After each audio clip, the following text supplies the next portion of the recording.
Welcome back to Packback Presents The Student Voice. This is a special report. It's May 13th, 2020, and as I'm sure you're aware, the breaking news right now this week is that the California State University four-year schools will remain online in the fall of 2020. Now, this within minutes and hours sparked tons of dialogue within Packback communities, as it did on Twitter and LinkedIn. So we thought that we would capture some of that student pulse with a special report here on a few questions being asked. Here's the first one. This is a student out of California. How will universities like Cal Poly remain competitive with continued online classes? A lot of voices expressed in this thread.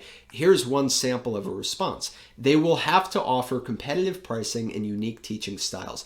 I know that's the puzzle that certainly all of us in the technology element of this are thinking about, and certainly administrators, faculty members, and students alike. How do we keep quality very high with affordable prices in this online environment? Now, students took these questions outside of the classroom as well, and I want to highlight two examples.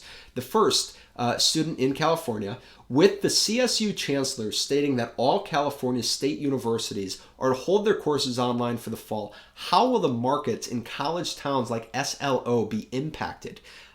I want to commend the student for thinking about the greater community in and outside of the university.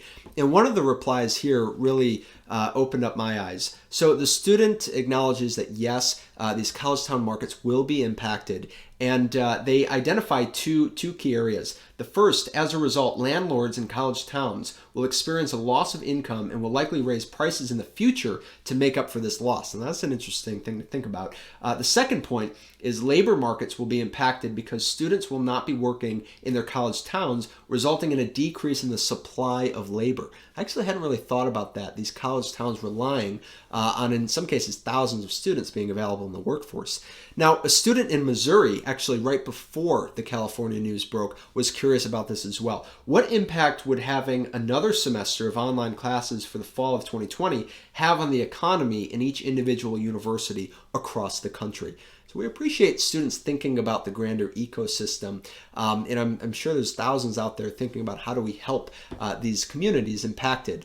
And the last theme of questions here represented in one sample is what happens to the rest of schools. So here's a student in California. The CSU chancellor announced that they have made fall 2020 online. Will the UCs make fall 2020 online too? That's University of California schools.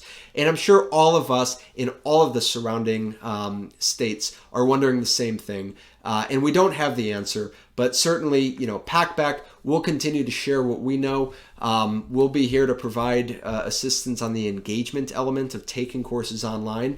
And this is something that will be challenging, but as a community, we'll face together. So thanks for tuning in to a quick special report here.